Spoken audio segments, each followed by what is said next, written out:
नमस्कार विद्यार्थी मित्रांनो, Mpsc मध्ये तुमचं सर्वांचं हार्दिक स्वागत आहे. मित्रांनो बघा, गेल्या 5 वर्षापासून जर परतीचा मान्सून पाहिला, याच्या वेळापत्रकामध्ये तुम्हाला चेंजेस निर्माण होताना दिसेल.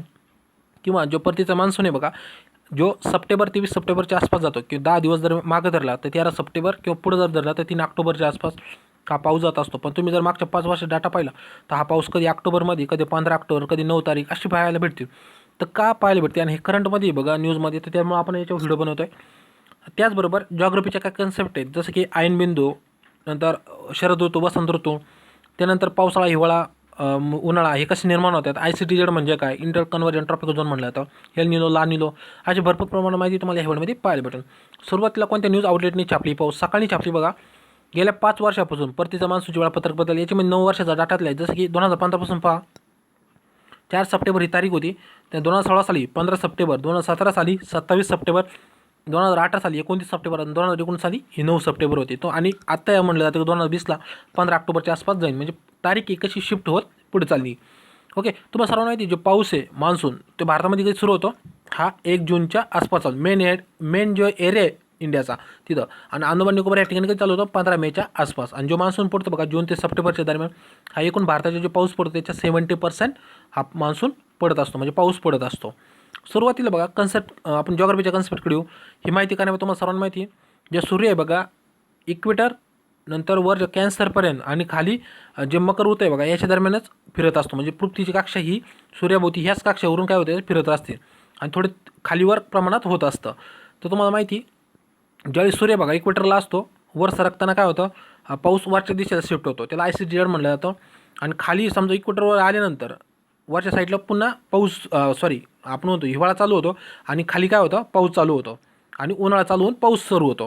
तुम्हाला माहिती आहे, आधी उन्हाळा होतो, आधी नंतर पाऊस पडत असतो. याचं कारण म्हणजे सूर्य त्या ठिकाणी शिफ्ट झालेला असतो, त्या ठिकाणी कमी दाबाचे पट्टे निर्माण होतात. कमी दाबाच्या पट्ट्यामुळे काय होतं, जे आसपासचे जे म्हणतो ना वारे, ते त्याकडे खेचले जातात. जसं की मान्सूनचे वारे बघा, ज्यावेळी मान्सून चालू होतं, उदाहरणार्थ आपल्याकडे मान्सून कधी 1 जूनच्या आसपास चालू होतो, ज्यावेळी ह्या ठिकाणी सूर्य येतो बघा, कधी येतो, मेन म्हणजे कर्कवृत्तीवर कधी येतो सूर्य, हा येतो 21 जूनला. तर ज्यावेळी बघा 21 जूनच्या आसपास सूर्य ह्या ठिकाणी शिफ्ट झाल्यानंतर बघा ह्या ठिकाणी कमी दाबाचा पट्टा निर्माण होते. ह्या संपूर्ण पट्ट्यामध्ये भारत नाही तर संपूर्ण मेक्सिकोचा एरिया आहे, नंतर आफ्रिका, नंतर बघा जे अरब कंट्री बघा ह्या ठिकाणी सुद्धा काय होतं, कमी दाबाचा पट्टा निर्माण होऊन या ठिकाणी होतं. जे आसपासचे बघा ध्रुवाकडले किंवा दक्षिण ध्रुवाकडले जे वारे आहेत बघा, हे इक्वेटर पास करून डायरेक्ट मान्सूनचे वारे बघा याच्यामध्ये मिसळून तिथं काय होतं, 1 जून आपल्याकडे बघा केरळ किंवा महाराष्ट्र पूर्ण देशामध्ये 15 जूनच्या आसपास पाऊस पडतो. हे आपण पुढे पाहणार आहे. त्यानंतर तुम्हाला माहिती, जे आयनबिंदू याच्यावर आयोगाने बऱ्याच वेळा फोकस केला आहे, हे पण समजून घ्या. तुम्हाला मी सांगितलं का, जे सूर्य इक्वेटरला असतो बघा, कधी असतो 21 मार्चला आणि 23 सप्टेंबरला. ज्यावेळी सूर्य उत्तर दिशेला स्थानांतर होतो, म्हणजे कर्कवृत्तीकडे जातो, त्याला वसंत ऋतू म्हटलं जातं. आणि ज्यावेळी सूर्य बघा इक्वेटरपासून दक्षिणेकडे येतो, दक्षिणेकडे चाल निघतो, त्याला शरद ऋतू स्टार्ट झाला असं म्हटलं जातं. ओके, तुम्हाला हे समजलं. हे लक्षात ठेवा, 21 मार्चला काय होतं, सूर्य उत्तर दिशेला जातो, त्याला वसंत ऋतू म्हणतो. आणि दक्षिण दिशेला जेव्हा इक्वेटरपासून सूर्य खाली होतो, 23 सप्टेंबर तारीख असते, त्याला शरद ऋतू म्हणतो. आता कोणती चालू झाला, 23, आपण म्हणतो आता 23 तारीख गेली बघा, इथं शरद ऋतू स्टार्ट झाला असं म्हटलं जातं. हे लक्षात ठेवा. या तारखा बऱ्याचदा आपल्याला आयोगाने क्वेश्चन विचारले. तुम्हाला मी सांगितलं की सूर्य फिरत राहतो वरच्या साईडला आणि खाली, म्हणजे 23 डिग्री उत्तर आणि 23.5 डिग्री दक्षिण या दरम्यानच सूर्याचं काय होतं, फोकस जास्त असतो. ओके, त्यानंतर बघा पाऊस पडतो बघा, 3 सीझनमध्ये पडतो. एक म्हणजे उन्हाळा, पावसाळा, हिवाळा. सुरुवात करू आपण, जो मान्सून आहे बघा सर्वात जास्त कधी पडतो, पावसाळ्यामध्ये 70% एकूण पावसाच्या पडतो. सुरुवातीला उन्हाळ्यापासून सुरुवात करू. तुम्हाला माहिती उन्हाळ्यामध्ये सुद्धा पाऊस पडतो. उदाहरणार्थ आंबेसरी म्हणला तर, नंतर चहाचा पर्जन्य, कालबैसाखी, अशा प्रकारची विविध नावं त्याला आहेत. तर उन्हाळ्यामध्ये पाऊस पडतो बघा मार्च ते मेच्या दरम्यान. तुम्हाला सांगितलं, जे म्हणतो ना इक्वेटरपासून सूर्य कधी निघतो, तारीख बघा मार्च ते मे. ओके, उन्हाळ्याची तारीख आपल्याकडे अशी भारताच्या दृष्टीने पाहतोय आता, मार्च ते मे हा काय उन्हाळ्याचा पिरियड आहे भारतामध्ये.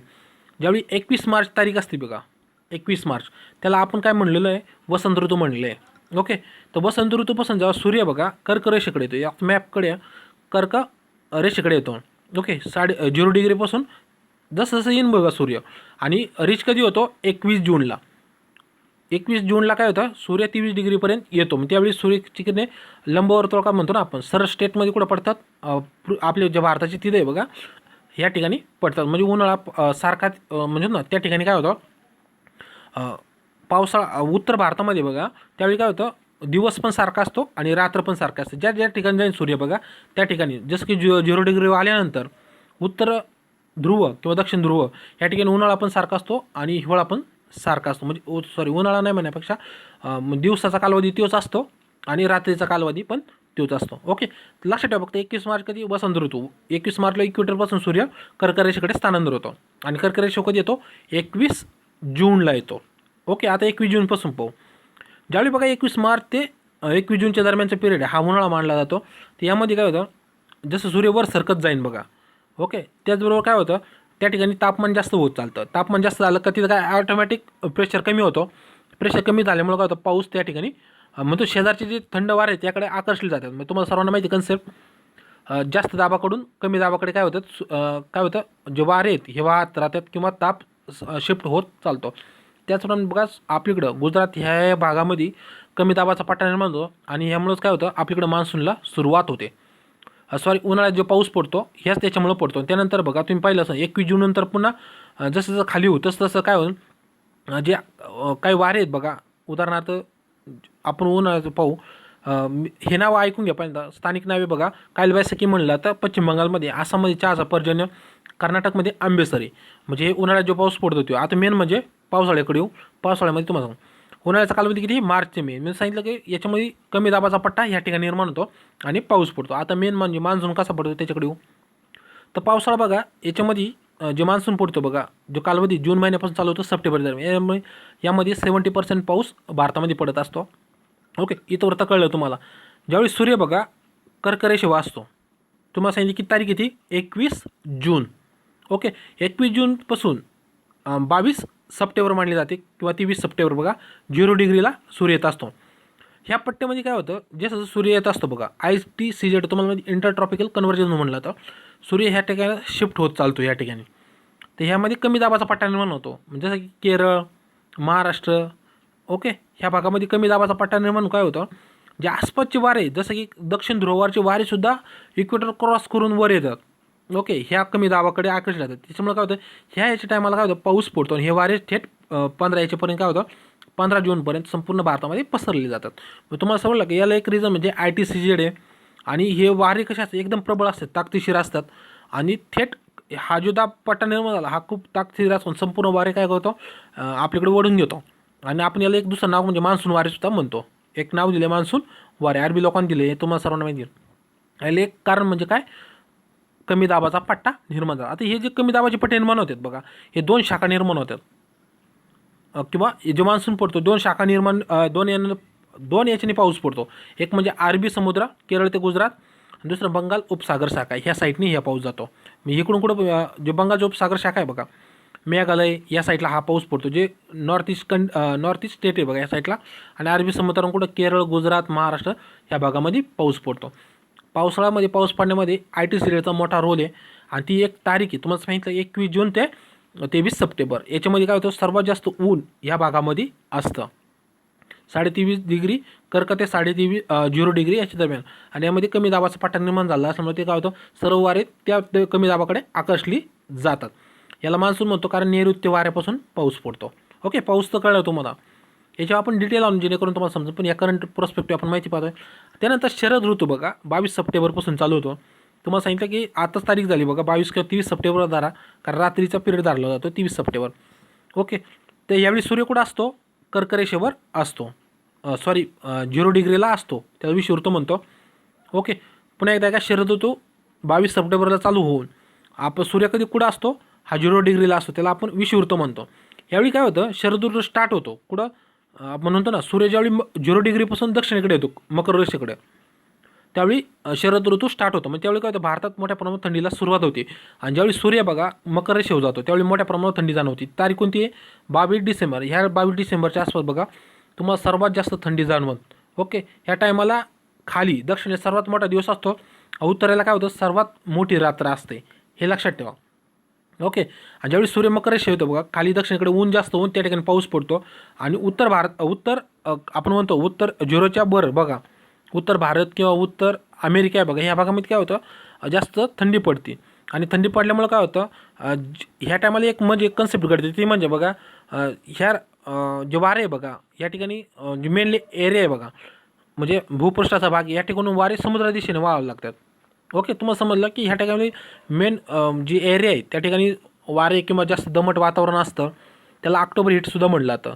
त्यावेळी काय होतं, वारे हे जमिनीकडून समुद्राकडे वाहायला लागतात आणि त्यामुळे कमी दाबाचा पट्टा निर्माण होऊन हा पाऊस पडत राहतो. याच्यामुळे चक्रीवादळ सूर्य निर्माण होतात. उदाहरणार्थ बंगालच्या उपसागरामध्ये तुम्हाला ऐकायला येत असेल की बघा आता चक्रीवादळ हे तुम्हाला पाहायला भेटन. म्हणजे शरद ऋतूनंतर बघा आता 22 सप्टेंबर नंतर हे चालू व्हायला लागते ना आपल्याला पाहायला भेटेल. त्यानंतर ह्या पिरियडमध्ये एक्झामसुद्धा होत नाहीत, हे मेन नाही. नंतर हिवाळ्यामधला पाऊस कसा पडतो बघा, याचा कालावधी ऑक्टोबर ते फेब्रुवारी. याचं कारण म्हणजे बघा, ज्यावेळी बघा तुम्हाला सर्वांना माहिती ऑक्टोबर तुम्हाला माहिती 22 डिसेंबरला सूर्य मकर रेषेवर असतो आणि उत्तरेला कधी 21 जूनला असतो. याच्यामध्ये बघा ज्यावेळी हिवाळ्याचा कालावधी ऑक्टोबर ते फेब्रुवारी ह्या टायमाला काय असतं, सूर्य दक्षिणेकडे असतो. भारतात उत्तर भारतामध्ये काय थंडी मोठ्या प्रमाणात असते आणि जवळजवळ टेम्परेचर किती असतं 21 डिग्रीपर्यंत असतं. त्या टायमाला जमिनीवरचे सुद्धा वारे काय समुद्राकडे वळावे लागतात. आणि मेन म्हणजे एक उत्तर भारतामध्ये बघा एक पाऊस पडतो, त्याचं नाव आहे जेट स्ट्रीम. बघा भूमध्य समुद्र वारे बघा ह्या ठिकाणी काय होतं, जे वारे अचानक वाहू लागतं, गरम वारे असतात हे. आणि उत्तर भारत जसं की हिमालयाच्या साईडने जातात. आपण म्हणतो भारतामध्ये जर पाहिलं याच्या 2 शाखा निर्माण, एक तिबेट शाखा, हिमालय शाखा. हिमालय शाखामध्ये जर पाहिलं जम्मू काश्मीर, हिमाचल प्रदेश ह्या भागामध्ये काय होतं, जास्त प्रमाणात थंडी पडते किंवा पाऊस पडतो. तुम्ही जर ऐकलं असेल बघा ऑक्टोबर ते फेब्रुवारीच्या मध्ये बघा हिमाचल प्रदेश, जम्मू काश्मीर तुम्हाला हे पाहायला भेटेल, हिमवृष्टी पाहायला भेटेल. हे तीच कन्सेप्ट आहे जी पाहायला भेटते. ते कशामुळे घडतं, जेट स्ट्रीममुळं.